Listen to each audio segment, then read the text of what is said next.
Welcome! It's a great day to be a miner, and before you I have a beefy, heavily upgraded Bitaxe 800XX GT Turbo. Today we are going to overclock this thing. We're going to overclock the crap out of this thing. But first, let's spin that intro.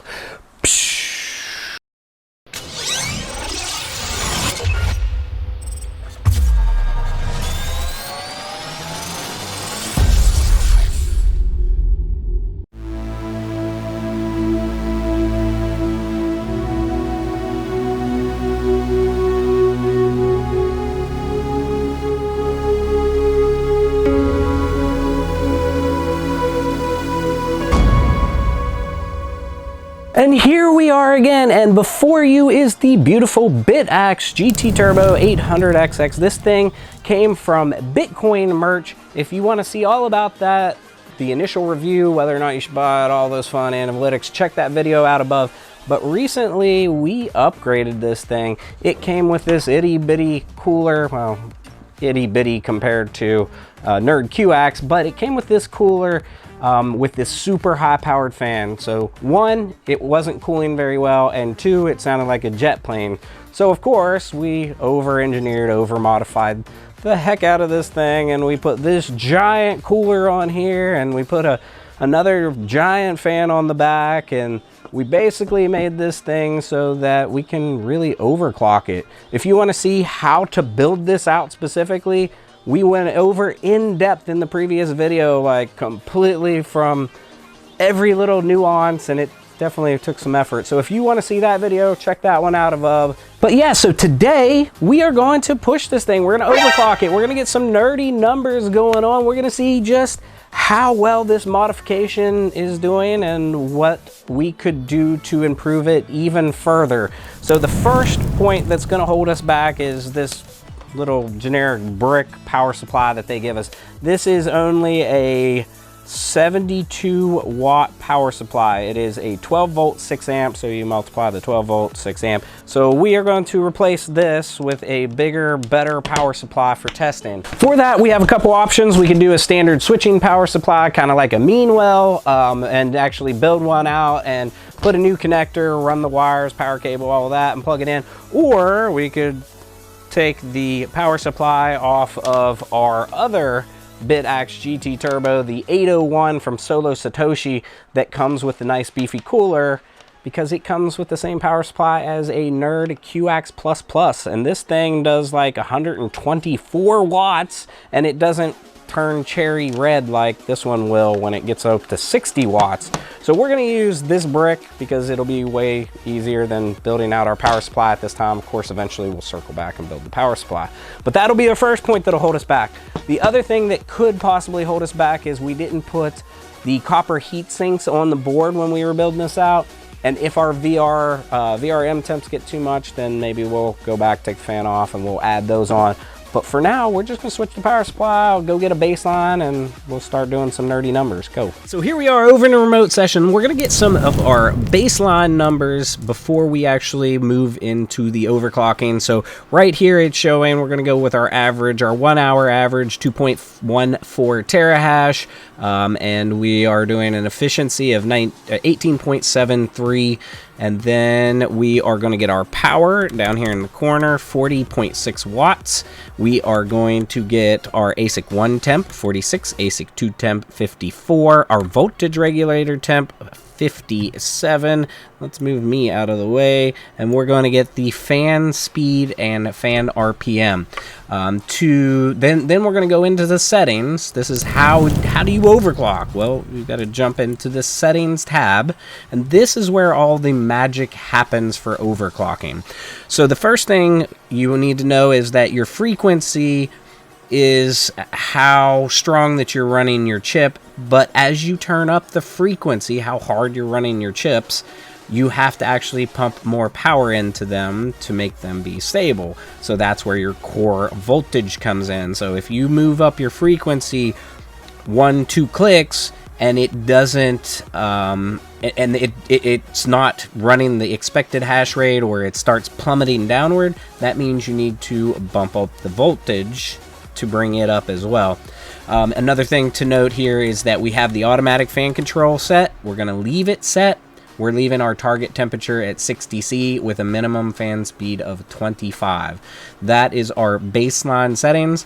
Now you're saying, hey, Altered, how do I fine-tune set it? Yeah, we're going to show you. So to overclock, you simply do these drop downs. This is how you do your basic overclocking with just the stock settings. So if I actually wanted to just do a easy overclock, I could just simply do a drop down. I could turn this thing. So if I wanted to go 600, I'm probably going to do 2 clicks with at least 1 click, but maybe 2 clicks with the power as well. And then I would just scroll down to the bottom. I would hit save and I would hit restart. I would let this thing start hashing away and see if it's stable. If it's running stable, maybe I bump the frequency up some more. Now, what we really want to do though is we want to fine-tune this thing. We want to overclock it in a fine-tuned manner. To do that, we're going to go up into the actual address bar on our browser up here, and we're going to, at the very end of behind settings, we're going to hit question mark and we're going to hit OC. We're going to hit enter. Now we've entered a different realm. You're in a different realm of overclocking. So this will allow us to actually put custom numbers. So instead of just hitting the drop down, if I want to do 603 for my frequency, I can do 603. I could type it in, or I could use my little arrows and I can move it, fine tune it. Yeah, so we're gonna have to use a combination of the basic drop downs and then the fine tuning as well, because we're definitely going to have to use the fine tuning, because we're going to go over top of the frequency presets and over top of the core voltage presets. Now, before you do this, don't do what Altered does. If you're unfamiliar with overclocking, or you're afraid that your chip might degrade or you might mess up your chip, don't push it. Don't even bother. You can do a light overclocking with the presets and see what you can get with just the presets and the stable there. And especially if you're running a stock power supply and you haven't upgraded your heatsink to a really good heatsink, you got to be careful not to overheat these chips and overheat your, over push your voltage regulator temps. So it's just something to keep in mind. Okay, so now that we've went over how to overclock, what we're going to do is we've got these base numbers. We're going to create a nice spreadsheet and we're going to start the overclocking process. We're going to just use the stock settings at first, the normal drop downs, and then we're going to do the fine-tune overclocking, and we're going to push this thing. We're going to try to get max hash rate, we're going to try to get max efficiency, and then we're going to try to find our happy place. What's our happy place, you ask? The happy place for me is not max hash rate, it's not max efficiency. It is somewhere in the middle where I'm getting a beautiful hash rate, but also a really solid efficiency. That means I'm not going to burn up my chips and I'm not running it crazy high powered. I'm just going with a really good solid overclock. So without further ado, let's cut out and get some nerdy numbers for you. Let's time warp, baby.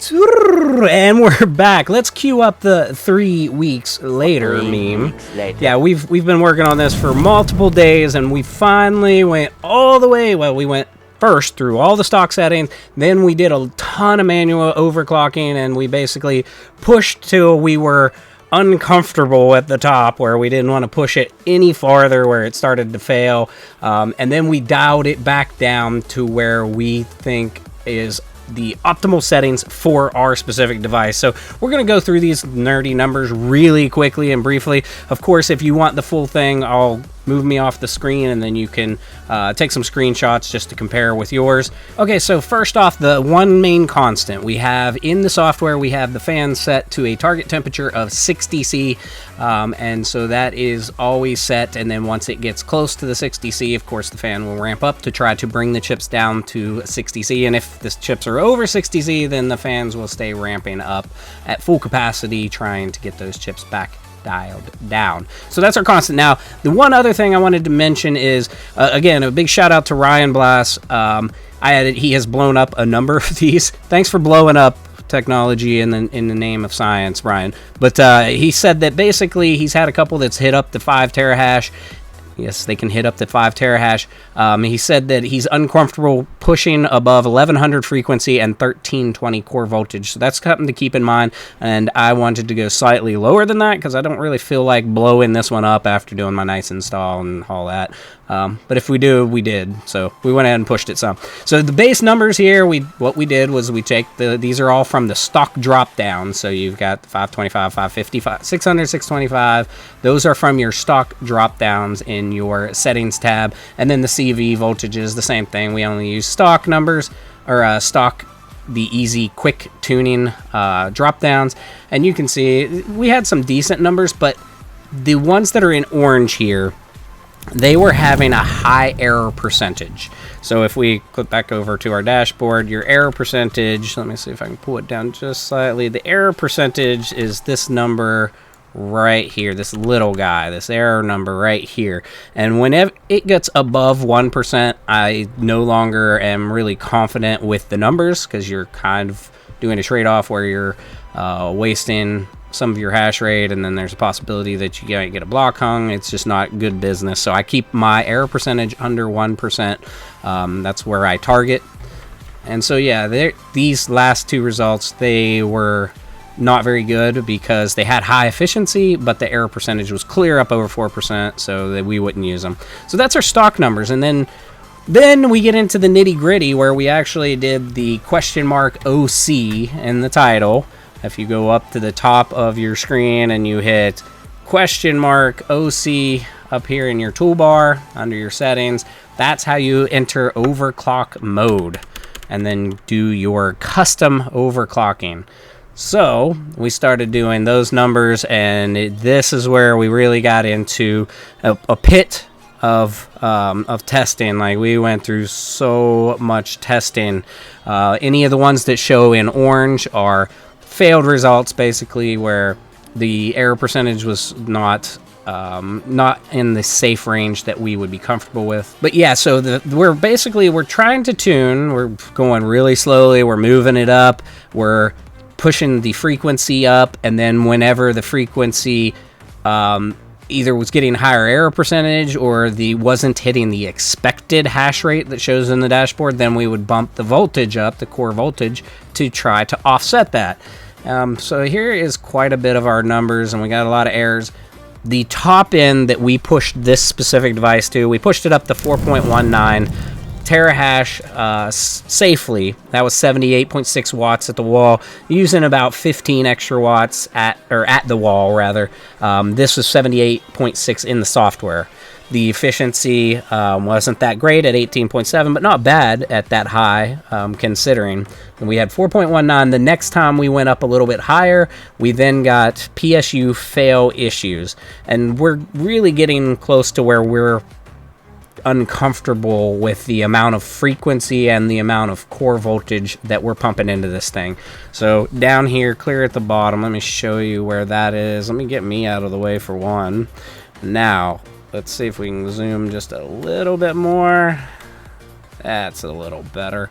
Okay, so down here at the very bottom, this is where we had it fail at 1050 and 1250. So our frequency 1050, core voltage 1250. That's where it started failing, and that's with our big boy power supply. And it's not the power supply itself. It was the voltage regulator failing to bring the power in as we're telling it to. So here was our max overclock was right here on this line. That's the max overclock. Let's turn it to blue. There's our max overclock. And then after we got our max, after all this dialing in back and forth, we don't want to run our device at the max overclock. We want to run it at a kind of a combined, at the best efficiency for the best hash rate that we can really dial in. So after all this time of going back and forth, we finally dialed in at 875 and 1200. So that does seem to be a lot of power, but that's 63.2 watts. We're running 3.57 terahash with a very good efficiency of 17.7, and that is keeping our temperatures still relatively in a good range at 45 C on chip 1 and 59.9, basically 60 C on the other chip. Voltage regulators only at 62.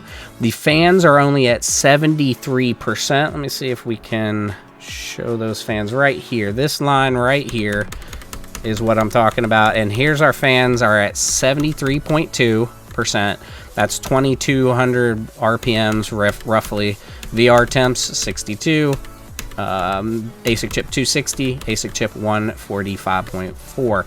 This is our efficiency, 17.7, very efficient, and that's keeping under 1% error at all time, usually running around 0.5%. Some people will say that they want 0% errors, and I respect that, but I also respectfully disagree in the fact that I would rather push up some hash rate and push up some efficiency in lieu of the 100% error, but that's just me. So there is what we are running. Let me pull it up a little in case you want a screenshot. There are the presets and how we did it. This is the AKA the easy overclocking, where you just do the drop downs, and our results here. The efficiencies weren't that great on these. We had 18.27 was probably the best at 2.5 terahash. Not too bad. It doesn't allow you to go high enough on the frequency to really push this thing. So your stock drop downs, you're not going to get much hash rate. I got 2.5 was my max hash rate I could get with the stop drop downs. So then here are manual overclocks. Okay, so there is most of it, and then let's pull it down to here. Here is our bottom half. A lot of time and a lot of testing, because as we change the clocks, we would actually save, restart completely, and then we would wait probably about a half hour, maybe even an hour, and then we would record our numbers, and then we would start the next one and rinse and repeat for quite a while to get these numbers. So we told you what we're running. We're running the 875 1200. Let's look at it in the dashboard. It's been running this way now for a couple days solid, so let's go see what it's showing. It is showing, I wish I wouldn't have clicked off the tab because we had tons and tons of data points. Whenever you click off, the data points go away. So let's pull up our screen so we can see a little better. Okay, so here it is. It's showing 3.62, but the 10-minute average 3.57, 1 hour average 3.57, error percentage 0.58. It is expected 3.57 terahash. The efficiency is rocking at 17.64. Very good efficiency. We've got 87,000 shares already, 133 stale, 0.15%. So now let's scroll down, and here are our power usage, 63.3.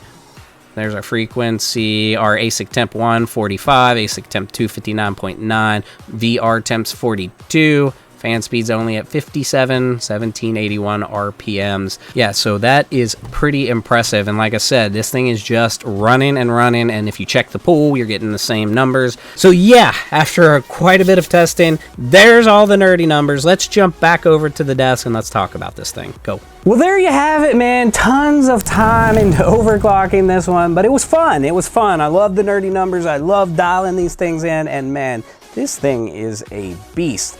This thing was running stock about 2.12 terahash, maybe even up to 2 terahash, and now we have it very dialed in, running up to 3.5, 3.6, in between 3.5, 3.6, and running on a really great efficiency and just running consistent. So what do you think of this new BEASTAXE GT Turbo? Yeah, that's what we're coining it, the BEASTAXE GT Turbo. Tell us your thoughts down in the comments below. What do you think of this thing? Is it a waste of time? Is it super cool? I mean, I love this kind of thing personally. I love being part of the blockchain, and I love tweaking and tuning and having fun with these devices. So yeah, I think that about wraps it up for today's video. If you're new to mining and need some help, make sure to join the Misfit Mining Discord. Always plenty of seasoned vets in there willing to help you out. And if you like the video, you know what to do. Smash that like button and subscribe for future content. Thanks for coming along and enjoy the ride.